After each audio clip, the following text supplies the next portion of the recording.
Hello guys, कैसे हो आप सब। आई होप आप लोग सब अच्छे हो and welcome to my YouTube channel. आज का जो टॉपिक है वो चैप्टर 1 आईटीएसए का है, जो काफ़ी इम्पॉर्टेंट चैप्टर है और काफ़ी रिक्वेस्टेड वीडियो ये है। तो इसलिए मैंने सोचा कि क्यों ना चैप्टर 1 पे आपके लिए वीडियो बनाया जाए। मैं इस चैप्टर को एकदम सिंपल वे में आपको समझाने वाली हूँ, तो प्लीज़ बने रहिए इस वीडियो के साथ और इस वीडियो को पूरा देखना, क्योंकि कम टाइम में आपका चैप्टर 1 में आपके टिप्स पे करवाने वाली हूँ। Let's start the video.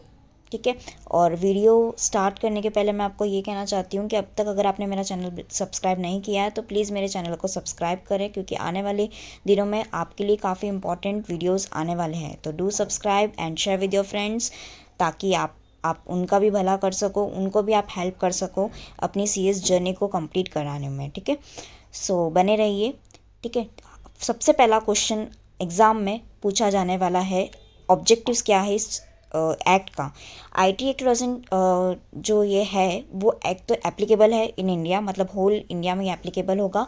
And second, इसके जो ऑब्जेक्टिव्स है, इसके ऑब्जेक्टिव यही है कि कोई भी तरह का ट्रांजैक्शन जब होता है, चाहे वो इलेक्ट्रॉनिकली हो या फिर यूज़ ऑफ इंटरनेट के थ्रू हो, तो उसको लीगल रिकग्निजेशन देने के लिए आईटी एक्ट को लाया गया। ठीक है, तो सबसे पहला ऑब्जेक्टिव है कि कोई भी ट्रांजैक्शन को लीगली रिकग्नाइज करने के लिए जो इलेक्ट्रॉनिक फॉर्म में होता है या यूज़ ऑफ इंटरनेट होता है, उसको यहाँ पे लीगली रिकग्नाइज करने के लिए ये एक्ट को लाया गया। दूसरा इस एक्ट का ऑब्जेक्टिव है कि डिजिटल सिग्नेचर को रिकग्नाइज करने के लिए, जैसे आजकल आप देखते हो कि हमारे जो डीएससीज जो होती है वो काफ़ी इंपॉर्टेंट है कि आप कहीं भी बैठे अपने डिजिटल सिग्नेचर्स कर सकते हो। ठीक है, मतलब कोई भी एग्रीमेंट पे बाय वे ऑफ कंप्यूटर आप लोग क्या कर सकते हो, डिजिटल सिग्नेचर कर सकते हो। तो उसका भी लीगल रिकग्निजेशन देने के लिए इस एक्ट को लाया गया। थर्ड यहाँ पे होता है, आपको याद रखना है, कोई भी तरह का स्कूल एडमिशन हो या फिर कोई भी तरह का रजिस्ट्रेशन हो एम्प्लॉय एक्सचेंज में, तो हम लोग क्या करते हैं, ऑनलाइन डॉक्यूमेंट फाइल करते हैं and we can use the facility. ठीक है, तो ये एक आपका थर्ड पॉइंट हो गया। And fourth point is about the storage in a electronic format. ये भी एक इम्पॉर्टेंट टॉपिक है, ये भी एक इम्पॉर्टेंट ऑब्जेक्टिव है इस एक्ट का। ठीक है, and fifth is about the stop the computer crime and the protect privacy of internet user. आप लोग देख रहे होगे साइबर क्राइम इतना हद तक बढ़ चुका है और इसकी वजह से आईटी एक्ट में काफ़ी सारे अमेंडमेंट्स हो चुके हैं। ठीक है, तो इसका मेन मोटो यही है कि जो कंप्यूटर के क्राइम्स होते हैं, जो कि टेररिज्म क्राइम से भी ज़्यादा बड़े क्राइम हैं, राइट, तो यहाँ पे इनको रोकने के लिए इस जो एक्ट है इसका ऑब्जेक्टिव है कि इसको रोका जाए कोई भी तरीके से। इसके लिए आप इसकी पेनल्टीज़ देखोगे तो काफ़ी हैवी पेनल्टीज़ है, काफ़ी ज़्यादा इम्प्रिजमेंट इसमें है। अगर आप साइबर टेररिज्म की बात करो तो उसमें तो लाइफ टाइम इम्प्रिजमेंट के लिए भी प्रोविज़न दिया गया है। तो आप सोच सकते हो कि कितना बड़ा ये क्राइम होता है। ठीक है, उसके बाद में अगर मैं बात करूँ सिक्स्थ पॉइंट की, तो यहाँ पे कहा गया है कि जो बुक्स ऑफ अकाउंट्स होते हैं बाय बैंकर्स हो या अदर कंपनीज में हो इलेक्ट्रॉनिक फॉर्म में, उसको माना जाएगा एज अ लीगल रिकग्निशन, उसको दिया गया है, मतलब उसको एज एविडेंस, इलेक्ट्रॉनिक एविडेंस हम लोग कंसिडर कर सकते हैं। और इसकी वजह से इलेक्ट्रॉनिक चीज़ें, मतलब ये जो एक्ट आया इसकी वजह से हमें आरबीआई को, आईपीओ को या फिर इंडियन एविडेंस एक्ट को काफ़ी सारा पावर दिया गया फॉर रिस्ट्रिक्टिंग इलेक्ट्रॉनिक क्राइम। मतलब आप देखोगे तो इंडियन एविडेंस एक्ट अगर आपने पढ़ा होगा तो उसमें भी आपका देखा होगा आपने कि बहुत सारे ऐसे चेंजेस लाए गए जो इससे कॉन्फ्लिक्ट ना हो, राइट। तो यहाँ पे इन लोगों को पावर दिया गया। एंड लास्ट में मैंने आपको जो अमेंडमेंट्स की बात बोली कि आईपीसी एंड क्या बोलते हैं, और ये जो आईपीओ लिखा है वो आईपीसी है, नॉट आईपीओ। ओके, तो यहाँ पे क्या बोला गया है कि आईपीसी में, इंडियन एविडेंस एक्ट में, बैंकर्स बुक एविडेंस, आरबीआई वगैरह, इसमें काफ़ी सारे चेंजेस लाए गए और इनको काफ़ी ज़्यादा पावर दिया गया ताकि इलेक्ट्रॉनिक क्राइम्स जो होते हैं वो ना हो पाए। ठीक है, तो सिंपल सा टिप्स पे मैं आपको लर्न कराती हूँ। क्या आपको याद करना है, कोई भी तरह का ट्रांजेक्शन, ये उसका ऑब्जेक्टिव है, उसको लीगली रिकॉग्नाइज करना। उसके बाद में डिजिटल सिग्नेचर, इसके जो कीवर्ड्स है वो क्या क्या है, transaction, digital signature, online document, storage, protect privacy and computer crime. Six is about the keeping of books of account by the banker and other companies. And last में यहाँ पे आपके पावर्स बढ़ाए गए और इस एक्ट को अमेंड किया गया। तो इस तरह से ध्यान आपको रखना है। अब एग्जाम में अगर क्वेश्चन आता है तो आपको दिमाग में क्या आने चाहिए, ये कीवर्ड्स आने चाहिए, transaction, digital signature, online document of filing of document online, storage in electronic format, cyber crime and privacy protection, recognition for the books of keeping of books of accounts, ठीक है, and more power to IPC, RBI, Indian evidence act, and last में to amend the this act. कौन कौन से act होंगे? जो ऊपर के एक्ट है उसको ही हमको क्या करना है, नीचे भी लिखना है, ठीक है। पावर दिया गया और अमेंड भी किया गया, ये आपको ध्यान रखना है। तो देखो क्वेश्चन 1 आपका मैंने करवा दिया। अब ये this is not important, just आपको ये ध्यान रखना है कि जो IT एक्ट है वो यूनिसेटल मॉडल के ऊपर बेस्ड है ऑन ई-कॉमर्स, तो इस हिसाब से इसका बनाया गया था, ठीक है। बाकी इसमें ऐसा कुछ दिया गया नहीं है, ठीक है। अब मैं बात करती हूँ स्कोप ऑफ एक्ट। अभी एक्ट का स्कोप क्या है? तो ये एक्ट तो जो भी इलेक्ट्रॉनिक ट्रांजेक्शन है उस पर सभी पे एप्लीकेबल है, लेकिन कुछ कुछ ऐसी चीज़ें हैं जिस पे एप्लीकेबल नहीं है, जैसे निगोशिएबल इंस्ट्रूमेंट हो गया, पावर ऑफ अटॉर्नी हो गया, ट्रस्ट हो गया, विल हो गया, या फिर कोई भी तरह का ऐसे इमोरल प्रॉपर्टी का जो कन्वेंस या फिर सेल ऑफ हम लोग जैसे एग्रीमेंट बोलते हैं, या फिर कोई भी तरह का प्रॉपर्टी पे, इमोरल प्रॉपर्टी पे इंटरेस्ट होता है, तो वैसे सारे जो कॉन्ट्रैक्ट होते हैं दे आर नॉट IT है, क्योंकि वो तो सारे फिजिकल में होते हैं ना, उस पर स्टैम्प ड्यूटी ये वो सब कुछ उस पर कुछ अलग ही है, क्या ट्रांसफर ऑफ प्रॉपर्टी एक्ट उस पर लगता है, तो यहाँ पे ये अलग होता है थोड़ा, ठीक है। उसके बाद में यहाँ पे ऐसे कोई जो डॉक्यूमेंट्स है जो गवर्नमेंट ने खुद ने ही by notification in official gazette उन्होंने बोला है कि दे आर द डॉक्यूमेंट्स और they are the transactions which are not covered in the IT act, तो वो वैसे भी फिर यहाँ पे नहीं होंगे। ये क्वेश्चन 2 बार पूछा है इंस्टीट्यूट ने, 2015 में भी पूछा था एंड 2016 में भी ये पूछा गया था। सो ये आप अच्छे से कर लेना। ध्यान क्या रखना है आपको? Negotiable instrument, power of attorney, trust, will, contract for the sale and conveyance, and last में कोई भी ऐसे डॉक्यूमेंट जो कि notify by the central government in the official gazette, ये आपको ध्यान रखना है। सो सिंपल है। अब कुछ डेफिनेशन है जो बहुत इंपॉर्टेंट है, मैं आपको करवा लेती हूँ। ये I am directly jump to the asymmetry crypto system. इसका मतलब क्या होता है? A system which use the technology of encryption and description. मतलब ध्यान में से अगर आपको कुछ भी ध्यान नहीं आता है, एग्जाम में आप सब भूल जाते हो कि क्या होता है, तो क्या ध्यान रखना है आपको? System which uses technology of एनक्रिप्टिंग and description, ठीक है, ये आपको ध्यान रखना है। अगर ये और अगर आपको मॉड्यूल की डेफिनेशन याद रहती है तो वेल एंड गुड। क्या लिखना है आपको मॉड्यूल की डेफिनेशन के हिसाब से? अ सिस्टम ऑफ सिक्योर्ड की पेयर। क्या लिखना है? अ सिस्टम ऑफ सिक्योर्ड की पेयर कंसिस्ट ऑफ, क्या कौन कौन से कंसिस्ट होगी इसमें? तो प्राइवेट और पब्लिक। ध्यान क्या रखना है आपको कि एक ऐसा सिस्टम जिसकी सिक्योर्ड की पेयर होना चाहिए, मतलब 2 की इसमें होनी चाहिए। कौन कौन सी? प्राइवेट की और पब्लिक की। प्राइवेट कंपनी जो प्राइवेट की होती है, प्राइवेट की जो होती है वो किसके लिए होती है? डिजिटल सिग्नेचर को क्रिएट करने के लिए होती है, और पब्लिक की जो होती है वो वेरीफाई करती है, क्योंकि वो उनके पास होता है। देखो प्राइवेट की आपके पास होगी, सामने वाले के पास पब्लिक की होगी, ठीक है, ऐसा मान के चलो। प्राइवेट की मेरे पास है, मैं यहाँ पे क्या कर रही हूँ? डिजिटल सिग्नेचर यहाँ पे क्रिएट कर रही हूँ, तो प्राइवेट की मेरे पास। अब जो यूट्यूब पे आप देख रहे हो वो पब्लिक की हो गया, ऐसे मान के चलो। मैं एग्जांपल ले रही हूँ तो आपको समझ में आएगा। और आप जो सब देख रहे हो वीडियो, ये क्या हो गया? वेरीफाई द डिजिटल सिग्नेचर, तो पब्लिक की हो गया, ठीक है। यहाँ पे इस तरह से जो वेरीफाई करेगा उसके डोमेन में ऑलरेडी डेटा होगा, उसको सिर्फ वेरिफिकेशन करना है। अगर जिसने रियल में काम किया होगा डिजिटल सिग्नेचर पे तो उनको समझ में आएगा मैं क्या बोलना चाहती हूँ, ठीक है। सर्टिफाइंग अथॉरिटी मतलब क्या होता है? कौन सा पर्सन ऐसा होता है जो जिसको लाइसेंस दिया जाता है कि भाई तू इशू कर डिजिटल सिग्नेचर, वो होता है सर्टिफाइंग अथॉरिटी, ठीक है।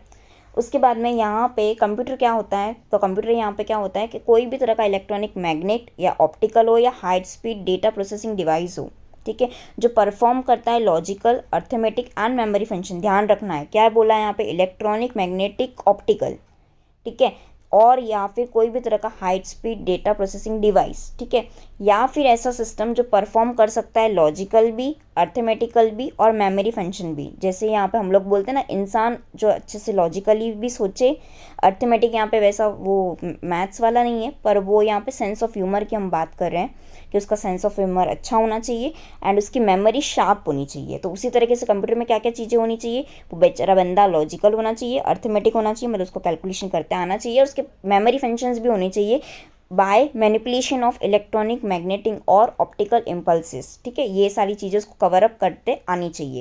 And includes all input, output, processing, storage, computer software और अ कम्युनिकेशन फैसिलिटी कनेक्टेड और रिलेटेड टू द कंप्यूटर, मतलब ये सारी जो भी है output, input, processing, storage, software, communication facility, ये सारी कनेक्टेड या related to computer in computer system और अ कंप्यूटर नेटवर्क। अब यहाँ पे जो कीवर्ड्स आपके आने चाहिए एग्जाम में, वो कंप्यूटर आना चाहिए, कंप्यूटर सिस्टम आना चाहिए और कंप्यूटर नेटवर्क आना चाहिए। अगर और यहाँ पे लॉजिकल, अर्थमेटिक और मेमोरी फंक्शन, ये भी 3 कीवर्ड है, ये आपकी डेफिनेशन में आने ही चाहिए। आप बना के लिख सकते हो डेफिनेशन पर, अगर ये कीवर्ड्स आपके एग्जाम में नहीं होंगे तो you will not get your marks, right. फिर आपको मार्क्स वही मिलेंगे 1 2 1 2। तो अच्छे से आपको कीवर्ड्स ध्यान रखने हैं। उसके बाद में यहाँ पे अगर मैं बात करूँ कंप्यूटर नेटवर्क क्या होता है, पहले हमने जान लिया कंप्यूटर क्या होता है, अब दूसरा हम लोग जान लेंगे कंप्यूटर नेटवर्क क्या होता है। इसका मतलब ये होता है कि इंटरकनेक्शन ऑफ वन और मोर कंप्यूटर, मतलब एक से ज़्यादा कंप्यूटर इंटरेक्शन होता है। किस किस थ्रू से, तो use of satellite, microwave, terrestrial line और अदर कम्युनिकेशन मीडिया। याद क्या रखना है, satellite, microwave, terrestrial line and other communication media and terminal or a complex consisting of 2 or more interconnected computer, terminal or a complex consisting of 2 or more interconnected computers whether or not interconnection is continuously maintained or not। यहाँ पे वो चाहे maintain हो या नहीं हो, लेकिन एक दूसरे से 2 से ज़्यादा इंटरकनेक्टेड कंप्यूटर होने चाहिए, ठीक है, जैसे लैन वैन हम बोलते हैं ना, वो उस तरह से। उसके बाद में मैं बात करती हूँ कंप्यूटर सिस्टम की। कंप्यूटर सिस्टम मतलब क्या होता है, कोई ऐसा डिवाइस या फिर कलेक्शन ऑफ डिवाइस जिसपे इनपुट आउटपुट सब कुछ एक दूसरे से कनेक्टेड होते हैं। मतलब अगर आप बोलोगे इनपुट पड़ा है, मतलब इनपुट पड़ा और आउटपुट नहीं है, तो फिर काम का नहीं है ना। तो आपके पास इनपुट भी होना चाहिए, आउटपुट भी होना चाहिए, वो सारा डेटा उसके अंदर होना चाहिए, उसके अंदर प्रोग्राम्स होने चाहिए, उसके अंदर सॉफ्टवेयर्स होने चाहिए, ठीक है। तो इस तरह से सारा जो वो कुछ होगा, जो कुछ परफॉर्मेंस होगा और आपके कंप्यूटर स्क्रीन पे वो दिखेगा, तो that is the computer system, ठीक है। तो ये एक तरह का कलेक्शन ऑफ डिवाइसेस होता है जिसमें इनपुट आउटपुट सब होता है, सपोर्टिंग उसके डिवाइसेस भी होने चाहिए ताकि वो वर्क अच्छे से कर पाए, ठीक है। सो अब मैं बात करती हूँ डिजिटल सिग्नेचर की। काफ़ी इंपॉर्टेंट है, एग्जाम में काफ़ी बार पूछा गया है। डिजिटल सिग्नेचर मतलब क्या होता है, authentication of any electronic record by the subscriber by means of electronic method or a procedure in accordance with the provision of section 3। Section 3 के हिसाब से यहाँ पे बोला गया है कि कोई भी तरह का जो इलेक्ट्रॉनिक रिकॉर्ड होगा, वो यहाँ पे जो सब्सक्राइबर के पास इलेक्ट्रॉनिक रिकॉर्ड होगा उसका ऑथेंटिकेशन करने के लिए bye means of using electronic method या फिर इलेक्ट्रॉनिक प्रोसीजर, सेक्शन 3 में जो दिया गया है उस हिसाब से अगर वो जो करेगा उसे बोला जाएगा डिजिटल सिग्नेचर। अब इसका सर्टिफिकेट क्या होता है, तो सबसेक्शन 4 में 35 के इसमें दिया गया है कि ये होता है। एंड इलेक्ट्रॉनिक फॉर्म की अगर मैं बात करूँ तो कोई भी तरह की इन्फॉर्मेशन जो कि जनरेट की गई हो, किसी को भेजी गई हो, किसी से मिली गई हो और वो स्टोर हो आपकी मीडिया में, मैग्नेट में, ऑप्टिकल में, कंप्यूटर मेमोरी में, माइक्रोफिल्म में, कंप्यूटर जनरेटेड माइक्रोफिज में और उसके साथ ही साथ सिमिलर उसके कोई डिवाइसेस में। तो इन शॉर्ट अगर मैं बोलूँ तो कोई भी ऐसी इन्फॉर्मेशन जो कि आपकी इलेक्ट्रॉनिक फॉर्म में होगी by way store in media, magnetic, optical, computer memory वगैरह वगैरह, इसमें जो होगी उसे बोला जाएगा इलेक्ट्रॉनिक फॉर्म। अब मैं बात करती हूँ इलेक्ट्रॉनिक रिकॉर्ड। बहुत सारे ऐसे स्टूडेंट होते हैं जो इलेक्ट्रॉनिक रिकॉर्ड और फॉर्म को एक जैसे लिख के आते हैं, तो आपको ध्यान रखना है कि फॉर्म अलग होगा, रिकॉर्ड अलग होगा। रिकॉर्ड में तो क्या होता है, जो आपका डेटा होगा, जो आपका डेटा जनरेट किया जाएगा या फिर रिकॉर्ड होगा, चाहे वो इमेज हो, साउंड हो, ठीक है, वो कोई तरह से रिसीव्ड हुई है या फिर हमने सेंड की है इन द इलेक्ट्रॉनिक फॉर्म और माइक्रोफिल्म और कंप्यूटर जनरेटेड माइक्रोफिच, तो ये सारा जो होगा ये क्या होगा, इलेक्ट्रॉनिक रिकॉर्ड होगा। अब की पेयर यहाँ पे क्या बोला है, तो की पेयर इज ऑल्सो इम्पॉर्टेंट। यहाँ पे इसका मतलब होता है कि एक private key and it's mathematical related public की, इसे बोला जाएगा की पेयर, ठीक है। अब यहाँ पे पब्लिक की प्राइवेट की मैं पहले ही आपको बता चुकी हूँ, सो बार बार रिपीट नहीं करूँगी, सिर्फ ये इतना सा आपको बता देती हूँ कि ये प्राइवेट की जो होती है जो इससे हम क्रिएट करते हैं डिजिटल सिग्नेचर, पब्लिक की होती है जो which is use to verify the digital signature, क्योंकि आपके ये डिजिटल सिग्नेचर सर्टिफिकेट में लिस्टेड होता है, तो उससे हम लोग क्या करते हैं, वेरीफाई करते हैं, ठीक है। तो ये काफ़ी इंपॉर्टेंट है, एग्जाम में 2 बार पूछा गया है। उसके बाद में कंप्यूटर वायरस एक ही बार पूछा गया है, पर मैं आपको बता देती हूँ क्या होता है। एक कोई भी तरह का ऐसा कंप्यूटर इंस्ट्रक्शन होता है या कोई तरह की ऐसी इन्फॉर्मेशन होती है जो आपकी डेटा प्रोग्राम में डाल दी जाती है। किसके लिए डाली जाती है, कि आपका कोई भी जो सॉफ्टवेयर है या फिर आपका कोई भी प्रोग्राम इंस्ट्रक्शन है वो वायरसेस आ जाए उसमें और वो कम्प्लीटली डिस्ट्रॉय हो जाए। तो ये सारी चीज़ों के लिए आपके कंप्यूटर वायरस को डाला जाता है और यहाँ पे जो आपका डेटा स्टोर किया था उसको पूरी तरीके से डैमेज किया जाता है, डिग्रेड किया जाता है, ठीक है। तो ये होता है आपका कंप्यूटर वायरस। उसके बाद में डिजिटल सिग्नेचर, ये आपका काफ़ी इंपॉर्टेंट है। डिजिटल सिग्नेचर की हमने डेफिनेशन देख ली है, तो हम लोग क्या होता है, व्हाट इज़ डिजिटल सिग्नेचर, ये हम लोग देखते हैं। तो digital signature takes concept of, मतलब ये देखो डिजिटल सिग्नेचर लाया इसलिए गया था कि जो पहले क्या होता था ना, भेजना, सारे साइन लेना फिर भेजना, तो काफ़ी लाइक टाइम कंज्यूमिंग था। लेकिन डिजिटल सिग्नेचर ये एक तरह का इट इज़ अ फिंगरप्रिंट, और I can say it is a coded message and which is very unique to both the document signer and bind both of them together. मतलब अब तो क्या होता है कि आप एनी हाउ आप कहीं भी साइन कर सकते हो। अगर आप अब्रॉड भी हो तो आप डिजिटल सिग्नेचर अगर आपके पास है तो आप साइन कर सकते हो, और ये आपका क्या करता है, वैलिड रखता है। ऐसे नहीं है कि इनवैलिड है, ठीक है। ये आपकी डिजिटल जो सिग्नेचर है वो अश्योर करता है आपकी ऑथेंटिसिटी को, ठीक है। और उसके बाद में यहाँ पे आप जैसे ही आपके डॉक्यूमेंट आप साइन कर देते हो, तो आप उसके बाद में अपने डॉक्यूमेंट को कोई भी तरह से चेंज नहीं कर सकते, क्योंकि ये आपको प्रोटेक्ट करता है against the tampering of the document, right. तो ये होता है डिजिटल सिग्नेचर। अब इशू कौन करता है, तो there are 5 CAs and TCAs renewed, मतलब ये टोटल SFI है। ये जस्ट एक नॉलेज के लिए मैं आपको बता रही हूँ। यहाँ पे क्या होता है कि ये जो सर्टिफाइंग अथॉरिटीज़ जो होते हैं and they sign with the CAs private key, and यहाँ पे क्या होता है कि दे कंटेन, मतलब ये जो डिजिटल सिग्नेचर के अंदर जो होता है वो क्या क्या होता है उसमें, एक तो ओनर्स पब्लिक की होती है, ओनर्स नेम होता है, एक्सपायर कब होगा वो होता है, उसके बाद में जिसने इशू किया है आपको उसका नाम होगा, ठीक है, उसकी डिजिटल ID होगी, सीरियल नंबर यहाँ पे दिया होगा, और जो इशूअर है उसका डिजिटल सिग्नेचर भी वहाँ पे होगा। And digital signature deploy the public की इंफ्रास्ट्रक्चर टेक्नोलॉजी, इसके थ्रू वो बनाए जाते हैं, ठीक है। अब यहाँ पे उन्होंने बोला है कि whether they are recognised in India, yes it is recognised. ये आजकल इनकम टैक्स या फिर कंपनीज एक्ट में आप देखोगे तो ये जो फाइलिंग होती है वो सब डिजिटली सिग्नेचर किए जाते हैं उस पर, ठीक है। तो इस पर हम लोग ज़्यादा नहीं करेंगे। हाँ, अब मैं ये कुछ इंपॉर्टेंट है सेक्शन 3, ये कहना चाहता है कि कोई भी तरह का जो सब्सक्राइबर होगा जो डिजिटली यहाँ पे अपने लिए सिग्नेचर क्रिएट करता है, तो वो सब्सक्राइबर क्या करता है, they may authenticate any electronic record by affixing his digital signature and the authentication of the electronic record shall be affected by the use of asymmetric crypto system and hash function which envelops and transport the digital records and another digital record। जैसे आपने definition देखी थी जिसमें मैंने आपको बोला था private की और पब्लिक की का यहाँ पे यूज़ किया जाता है, उसे ही बोला जाता है एसिमेट्रिक क्रिप्टो सिस्टम, ठीक है। तो यहाँ पे उसके बारे में बताया गया है। अभी हैश फंक्शन क्या होता है वो हमने अभी तक देखा नहीं है, तो वो थोड़ा हम लोग देख लेते हैं कि ये एक तरह का एल्गोमेट्रिक मैपिंग होता है, एंड या फिर मैं कह सकती हूँ ये एक ट्रांसलेशन होता है कि एक सीक्वेंस की बिट से अनदर में जाना, मतलब छोटे छोटे बिट्स को कनेक्ट करना sequentially with the another and which is generally small, ठीक है। तो इस तरह ये थोड़ी टेक्निकल लैंग्वेज आपको समझना पड़ेगा इसको कैसे भी करके, एंड इसे हैश रिजल्ट बोला जाता है। मतलब यहाँ पे क्या होता है कि every time the algorithmic is executed with the same electronic record as its input making it computationally infeasible। इसमें क्या होता है कि हर वक्त ये जो एल्गोरिथम होता है उसको नया उसको हैश रिजल्ट क्रिएट करना पड़ता है, और इसके साथ ही साथ मतलब सेम इलेक्ट्रॉनिक रिकॉर्ड के साथ ही होता है ये, लेकिन इसको अलग अलग होता है। यहाँ पे क्या होता है कि ये क्यों किया जाता है कि टू डिराइव और रिकन्स्ट्रक्ट ओरिजिनल रिकॉर्ड, एंड साथ ही साथ यहाँ पे 2 electronic records can produce the same hash result using the algorithm. समझ में आया? मतलब कोई भी ऐसा पर्सन जो पब्लिक की को यूज़ करता है, ठीक है, पब्लिक की जो सब्सक्राइबर की जो पब्लिक की है उसको यूज़ करता है टू वेरीफाई द रिकॉर्ड। तो यहाँ पे प्राइवेट की और पब्लिक की जो होती है वो यूनिक होती है सब्सक्राइबर के लिए, और ये क्या करती है एक फंक्शनल की पेयर बनाती है। मतलब अगर आपने प्राइवेट की अटैच करी और पब्लिक की से वेरीफाई नहीं किया तो फिर वो आपका कुछ काम का नहीं है डिजिटल सिग्नेचर।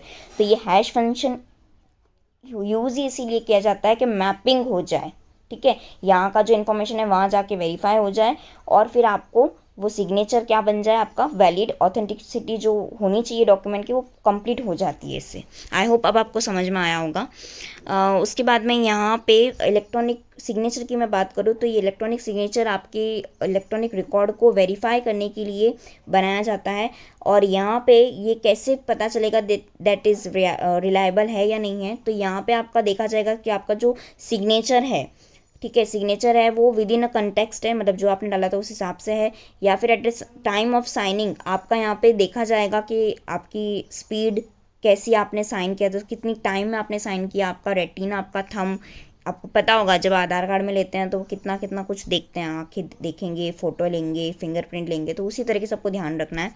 या फिर any alteration to the electronic record made after affixing, मतलब हाँ अगर आप कुछ भी अल्टर करते हो आफ्टर अफिक्सिंग द सिग्नेचर, तो वो भी यहाँ पे देखा जाएगा कि क्या अल्ट्रेशन किया, तो फिर वो नहीं करने देता है। आपने अगर कभी आपके आर्टिकलशिप में अगर आपने काम किया होगा तो आपको पता होगा। Any alteration to the information made after its authentication by the electronic record, मतलब कोई भी तरह की अगर alteration after authentication of electronic record अगर आपने की होगी तो ऐसे केस में भी वो डिडक्ट कर लेता है, और बाकी जो अदर कंडीशन है वो, ठीक है। अब यहाँ पे ये रिपीटेड है तो मैं ये स्किप कर रही हूँ। हाँ, रिटेंशन ऑफ इलेक्ट्रॉनिक रिकॉर्ड क्या है, तो यही है कि यहाँ पे आपको इलेक्ट्रॉनिक फॉर्म में आप रिटेन कर सकते हो अपने रिकॉर्ड्स को, लेकिन यहाँ पे ये देखना पड़ेगा आपको कि जो इन्फॉर्मेशन यहाँ पे आपने जो भी इन्फॉर्मेशन थी वो असेसेबल होनी चाहिए, and it can be use as a subsequent reference. ऐसे नहीं है फिर आपने इलेक्ट्रॉनिक रिकॉर्ड को ऐसा बना दिया कि उसको आप असेस ही नहीं कर पाओ, तो ऐसा नहीं होना चाहिए। सेकंड पॉइंट है कि जो इलेक्ट्रॉनिक रिकॉर्ड है वो ऐसे फॉर्मेट में रिटेन होनी चाहिए जो ओरिजिनल था, ठीक है। तो इससे क्या होगा, आप इजीली किसी को भेज सकते हो, किसी से मंगा सकते हो, और या फिर आप क्या कर सकते हो उसको डेमोन्स्ट्रेट कर सकते हो, ठीक है। और साथ ही साथ उसकी जो डिटेल्स होनी चाहिए वो डिटेल क्या होनी चाहिए, identification of origin, destination, date and time, dispatch, ये सारी चीज़ें आपको ध्यान रखनी है। आजकल आप देखते हो मिनट्स में क्या होता है कि हम लोग टाइम स्टैम्प जिसे बोला जाता है वो भी आजकल हो जाता है, तो पता चल जाता है कब कब क्रिएट हुआ है, क्या डेट है, और कहाँ कौन से फोल्डर में सेव है, वगैरह वगैरह, ठीक है। तो ये भी एक यहाँ पे इसका रिटेंशन ऑफ इलेक्ट्रॉनिक रिकॉर्ड का पॉइंट बनता है, ठीक है। उसके बाद में एक्नॉलेजमेंट ऑफ रिसिप्ट जो इंपॉर्टेंट है वही मैं यहाँ पे कवर करा रही हूँ, नहीं तो वीडियो बहुत लंबा हो जाएगा।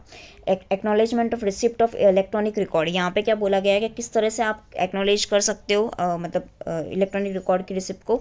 तो यहाँ पे जो ऐसे बंदे हैं where the originator has not agreed that acknowledgement of receipt of electronic record given in a particular form और by the particular method may be given by any communication or by communication any communication by the addressee, automated or otherwise, and conduct of the addressee is sufficient to indicate to the originator that the electronic record has been received, ठीक है।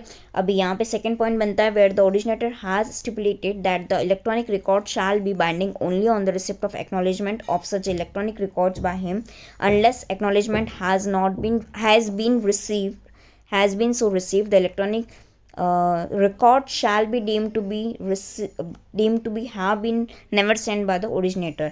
अब यहाँ पे third point है where the originator has not stipulated that this electronic record shall be binding only on the receipt of acknowledgement and that acknowledgement has not received by the originator within a time or within a reasonable time agreed by them, then the originator may give the notice to the addressee stating that the acknowledgement has not received by him and specify the reasonable time by the acknowledgement must be received by him, and if no acknowledgement is received within the time limit, then he may, after giving notice to the addressee, treat the electronic record as though it has never been sent।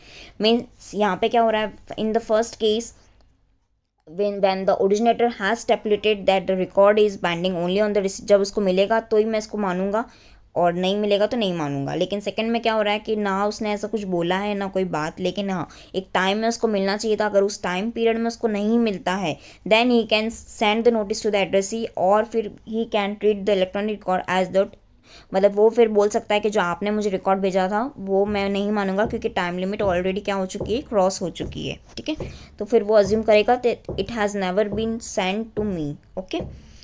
उसके बाद में certifying authority क्या होता है वो तो मैं पहले ही बता चुकी हूँ आपको।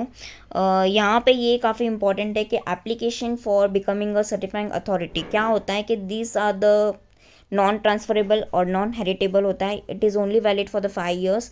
एंड यहाँ पे क्या होता है कि जो सामने वाला बंदा है वो उसके पास एक तो क्वालिफिकेशन होनी चाहिए, एक्सपर्टीज़ होना चाहिए, मैन पावर होना चाहिए, फाइनेंशियल रिसोर्सेज होने चाहिए, एंड अदर इंफ्रास्ट्रक्चर फैसिलिटीज़ उसके पास होनी चाहिए to issue the electronic certificate, ठीक है।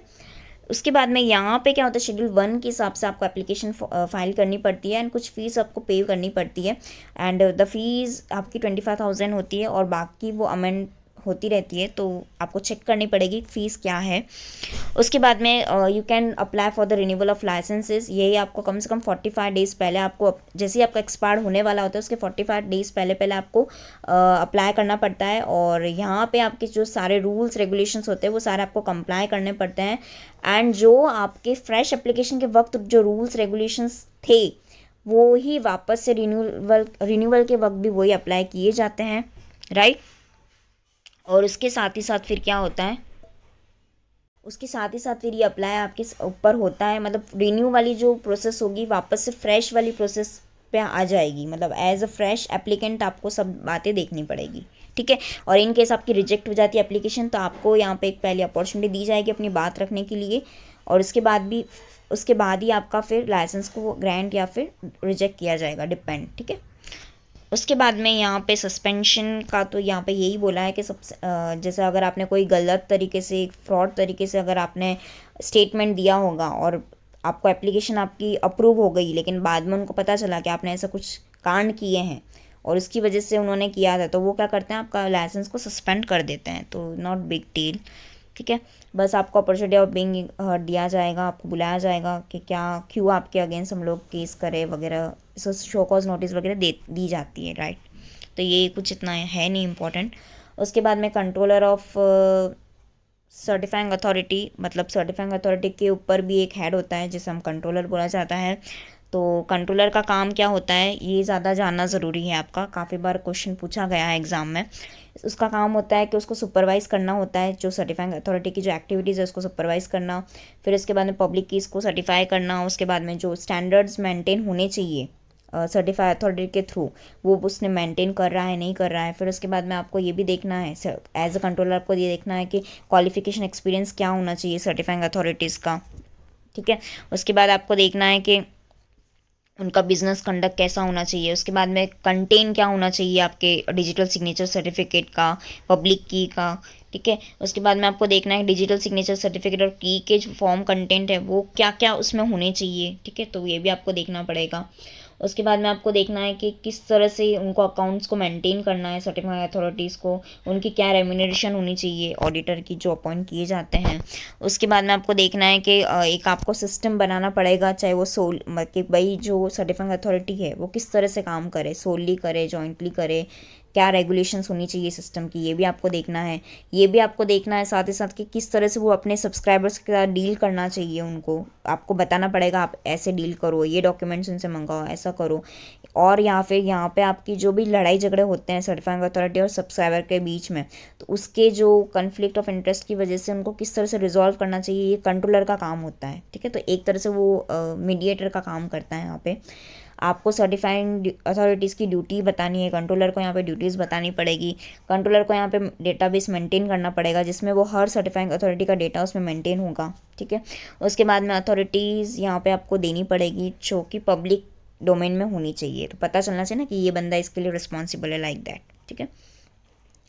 अब मैं बात कर रही हूँ रिप्रेजेंटेशन की। ये भी एक बार एग्जाम में क्वेश्चन पूछा गया कि representation upon issuance of digital signature certificate. तो सर्टिफाइंग अथॉरिटी जो होते हैं वो आपको पता है डिजिटल सिग्नेचर इशू करते हैं, वो सर्टिफाई क्या करेंगे कि आपने जो प्रोविज़न की है वो एक्ट के हिसाब से है, रूल्स के हिसाब से, रेगुलेशन के हिसाब से है या नहीं है। सेकेंड वो देखेंगे कि आपने जो डिजिटल सिग्नेचर मतलब it has publish the digital signature which is made available to such person relying on the it and subscriber has accept, मतलब आपने उसको दिया है डिजिटल सिग्नेचर जो सर्टिफिकेट, वो बंदा भरोसे लायक है नहीं है, और जो सब्सक्राइबर है उसने एक्सेप्ट किया है नहीं किया है, और सब्सक्राइबर ने जो की प्राइवेट की होल्ड की है वो करस्पॉन्डिंग टू पब्लिक की है कि नहीं है। नहीं तो प्राइवेट की तो आपने दे दी पर पब्लिक की नहीं जनरेट करी, तो फिर वो वेरीफाई कैसे होगा। तो ये आपको देखना पड़ेगा। ये भी आपको देखना पड़ेगा कि सब्सक्राइबर ने जो प्राइवेट की होल्ड करके रखी है वो कैपेबल है या नहीं है डिजिटल सिग्नेचर को क्रिएट करने के लिए। एंड पब्लिक की जो है वो जो लिस्टेड है सर्टिफिकेट में वो यहाँ पे यूज़ हो रही है कि नहीं हो रही है वेरीफाई करने के लिए। जो आप अफिक्स करते हो प्राइवेट की को, तो पब्लिक की उसे वेरीफाई कर पा रही है कि नहीं कर पा रही है, ये भी उसका काम होता है। एंड लास्ट में यहाँ पे कुछ 2 पॉइंट्स बोले हैं जिसमें बोला है कि आपको फंक्शनिंग की पेयर जनरेट करना है, मतलब पब्लिक एंड प्राइवेट दोनों ही होनी चाहिए। एंड इन्फॉर्मेशन जो भी होगी वो एक्यूरेट होनी चाहिए। जो डिजिटल सिग्नेचर सर्टिफिकेट होगी उसमें जो इन्फॉर्मेशन होगी एकदम सही होनी चाहिए, झूठी इन्फॉर्मेशन नहीं होनी चाहिए, ठीक है। And it has no knowledge of any material fact. Then यहाँ पे क्या होता है कि अगर मान लो कोई तरह का मटेरियल फैक्ट इसमें ऐसा नहीं है तो यहाँ पे आपको सब कुछ डालना है ऐसा जो कि सब सही हो, सब रिलायबल हो, और उसके जो रिप्रेजेंटेशन होने चाहिए वो भी क्या होने चाहिए, रिलायबल होने चाहिए। उसके बाद में यहाँ पे सस्पेंशन ऑफ डिजिटल सिग्नेचर, जैसे मैंने पहले ही बोला था कि अगर यहाँ पे कोई रिक्वेस्ट करता है on the request of subscriber itself या फिर उसके बिहाफ पे कोई करता है तो फिर सस्पेंड किया जाता है। और डिजिटल सिग्नेचर पब्लिक अगर इंटरेस्ट में अगर उसका कुछ पब्लिक को नुकसान होता रहा तो फिर उस केस में भी सस्पेंड किया जाता है। ये सेक्शन 37 में आता है। और यहाँ पे 15 डेज मतलब 15 दिन से ज़्यादा सस्पेंड नहीं किया जाता है। और इसके पहले भी यहाँ पे सब्सक्राइबर को एक अपॉर्चुनिटी दी जाती है। और यहाँ पे जब भी सस्पेंशन होता है तो सर्टिफाइंग अथॉरिटी हमेशा सब्सक्राइबर से इस बारे में बात करता है, उसको इन्फॉर्म करता है, ठीक है। Revocation of digital signature certificate कौन से केस में होगा, तो यहाँ तो सब्सक्राइबर या उसके कोई किसी ने रिक्वेस्ट की होगी बिहाफ पे, या फिर इनके सब्सक्राइबर की डेथ हो गई है, या फिर डिसोल्यूशन ऑफ द फर्म या winding up of the company, तो ऐसे केस में रिवोकेट किए जाते हैं डिजिटल सिग्नेचर्स सर्टिफिकेट को।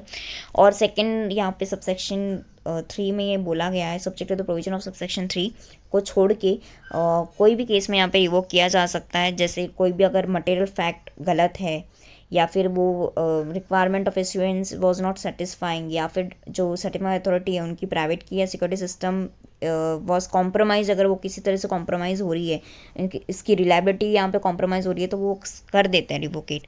या फिर सब्सक्राइबर इंसॉल्वेंट हो गया, डेथ हो गई, फर्म डिसॉल्व हो गई, कंपनी वाउंड अप हो गई, तो ऐसे केस में भी होता है। And digital signature shell not B revoked unless the subscriber given opportunity. ऐसे आप नहीं कर सकते, पहले आपको इन्फॉर्म करना पड़ेगा, उसको अपनी बात रखने का मौका देना पड़ेगा, then you can revoke the licence और आई कैन सर्टिफिकेट। यहाँ पे होता है कि on the revocation the certifying authority communicate the same, वही है। उसके बाद में ये इतना इंपॉर्टेंट नहीं है। कैट के बारे में हम बात कर लेते हैं। CAT is for the cyber appellate tribunal. इसमें जो कंपोजिशन होता है, यहाँ पे क्या होता है कि पहले ऐसा होता था कि ओनली 1 पर्सन यहाँ पे होता था कि प्रेसिडिंग ऑफिसर होता था, लेकिन अब चेंज हो चुका है। अब क्या होता है, यहाँ पे चेयरपर्सन भी होता है और कुछ मेंबर्स भी होते हैं अदर। और चेयरमैन का जो सिलेक्शन होता है वो ट्रिब्यूनल सेलेक्ट करती है, और जो सेंट्रल गवर्नमेंट ने बनाई गई है, मतलब central government and chief justice of India, ये दोनों मिलके क्या करते हैं, चेयरमैन को सेलेक्ट करते हैं, ठीक है। इनकी जो बेंच होती है, इनके बेंच में यहाँ पे आप देखोगे तो जुडिशियल मेंबर्स होते हैं, चेयरमैन होता है, और ये जो भी सारे जो कुछ जुरिस्डिक्शन पावर अथॉरिटी की मैं बात करूँ तो ये सारे साइबर अपीलेट ट्रिब्यूनल के हाथ में होते हैं। इनकी बेंच की जो सिटिंग होती है वो न्यू दिल्ली में होती है, और नोटिफिकेशन दिया गया है कि कौन कौन सी प्लेसेस पे ये होगी, उस हिसाब से वो लोग नोटिफाई करती है सेंट्रल गवर्नमेंट, ठीक है। तो ये ध्यान रखना है आपको। बाकी ऐसा जिसमें कुछ नहीं है। और क्वालिफिकेशन की अगर मैं बात करूँ तो जो पर्सन है वो person shall not be qualified for the person shall not be qualified for the appointment of the chairperson unless he or has been qualified to be जज ऑफ द हाई कोर्ट। और इसके जो members होंगे they are the appointed by the central government of course, and with having a special knowledge and professional experience in the information technology, telecommunication industry, management or consumer affairs. Such person is in the service of the central government or state government and held a post of additional secretary to the government of India or equivalent post in the central government or a state government for the period of not less than 1 year, or a joint secretary of the government of India any equivalent post in the central government, state government। मतलब ये सब कुछ आपको देखना है, not less than 7 years, ठीक है। ILS के जो भी होते हैं वो भी यहाँ पे जुडिशियल मेंबर्स बनाए जा सकते हैं, ठीक है। उसके बाद में यहाँ पे इनका जो टर्म होता है फॉर द चेयरमैन और मेंबर की अगर मैं बात करूँ तो 5 इयर्स तक रखा जाता है, और up to the 65 years age, या फिर 5 साल, जो भी विच एवर इज अर्लियर इनकी अपॉइंटमेंट टर्म डिसाइड होता है। एंड ठीक है, ये भी ध्यान में रखा जाता है कि कोई तरह से फाइनेंशियली अदर इंटरेस्ट अफेक्ट नहीं होना चाहिए वो जब डील करते हैं केस के साथ, ठीक है। Resignation is not important. Powers यहाँ पे यही बोला है कि they have the general superintendence and the directions in the conduct of affairs of the tribunal and they are addition to the presiding over the meetings of the tribunal and all. तो ये ध्यान में आपको रखना है. And ये important है कि you can appeal to the cyber appellate tribunal in 45 days. अगर आपका educating officers with the consent of the parties अगर आपका होता है तो you can file the appeal against that order and within a 45 days from the date of the copy of the order by the controller. मतलब इनके against में आप क्या कर सकते हो, अपील फाइल कर सकते हो. उसके बाद में the appeal shall be filed before cyber tribunal shall be deal with in expediently as possible and evident में shall be made note to it dispose of the appeal finally within 6 months from the date of डिस. 6 महीने के अंदर आपके dispose of हो जानी चाहिए appeal, मतलब 6 महीने के अंदर फैसला आ जाना चाहिए. हाँ, ये काफ़ी इंपॉर्टेंट है. काफ़ी बार एग्जाम में 3 से 4 बार पूछा गया है, तो जिसमें स्टूडेंट्स इतना इजी सिंपल है बट वो गलत लिख के आते हैं. तो आपको ध्यान रखना है कि cyber appellate tribunal shall not bound by the procedures laid down by the CPC but guided by the principle of natural justice. मतलब ये CPC की उनको प्रोसीजर फॉलो नहीं करनी है, बट जो प्रिंसिपल ऑफ नेचुरल जस्टिस है ये उनको फॉलो करना पड़ेगा. ठीक है, तो ये लाइन आपको हमेशा एग्जाम में लिख के आनी है. For purpose of discharging their function, the cyber appellate tribunal shall have same power as vested in the civil court. अभी ये देखो, आपको ध्यान रखना है कि इसके फंक्शंस को करने के लिए उन्होंने ये पावर CPC से उठाए हैं. ठीक है, तो क्या क्या पावर है वो: summoning and enforcing the attendance of any person examining his oath, requiring discovery of the production of documents, receiving evidence on the affidavit, issuing commission and examination of witness, reviewing its decision, dismissing an application for default and ex parte orders and other matter. ठीक है, तो ये आपको ध्यान रखना है. उसके बाद में appeal to high court 60 days plus 60 days आपको ये शॉर्ट में बता रही हूँ, ध्यान रखना है आपको.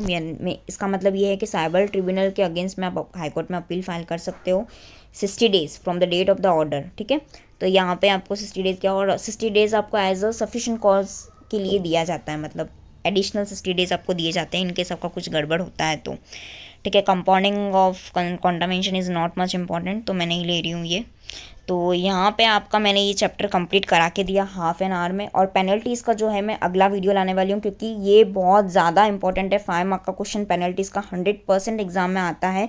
तो मैंने सोचा एग्ज़ाम टाइम में आप उसको वीडियो को देख लो, इसके लिए मैं इसको अलग से वीडियो बनाने वाली हूँ. ठीक है, तो इसका जो नेक्स्ट वीडियो आने वाला है वो पेनल्टीज़ पे आएगा. तो स्टे कनेक्टेड विद दिस और प्लीज़ मेरे चैनल को सब्सक्राइब करना, क्योंकि आगे बहुत इंपॉर्टेंट वीडियो आने वाले हैं. और अगर आपको ये वीडियो अच्छा लगे तो प्लीज़ लाइक और कॉमेंट कि आपको वीडियो कैसा लगा, और कोई भी तरह की एडवाइस सजेशन मुझे देना है तो आप मुझे कमेंट कर सकते हैं. सो मिलते हैं नेक्स्ट वीडियो में. अच्छे से आप लोग पढ़ाई करिए, टाइम काफ़ी कम है, अच्छे से पढ़ना है और इस ITSA को आपको एग्जामिशन लाना है, राइट. और अगर आपने मेरी वो worried for CS professional ITSA का वीडियो नहीं देखा है तो प्लीज़ वो वीडियो भी देख लेना, वो काफ़ी इंपॉर्टेंट वीडियो है, आपको एग्जामिशन के लिए वो हेल्प कर सकता है. सो वो वीडियो आप देख लेना. ठीक है, सो मिलते हैं नेक्स्ट वीडियो में. Thank you all of you, bye bye, take care.